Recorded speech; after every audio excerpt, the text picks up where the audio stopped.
to je preagresivno za živac. Živac nije mišić kojeg trebaš agresivno istezati. Dakle, živac kao tkivo kada je pod upalom, treba ga samo klizati. Znači, ne natezati, ne istezati.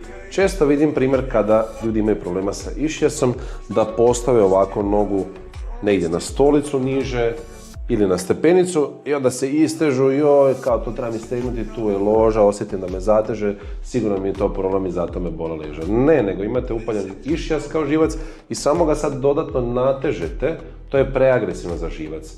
To će ga samo dodatno upaliti, odnosno daćete informaciju mozgu da se dešava nešto što se njemu ne sviđa i onda će vam još uvijek pojačati i zadržavati zapravo bol. Nemojte to raditi, morate prvo razumjeti svoj problem, što raditi kada imate tu upalu bilo kojeg živca, znači klizat ga, a onda kasnije u nekakvoj fazi kada se malo smanje simptomi, možete malo i natezati živac, ali specifične vježbe se koriste u tom slučaju.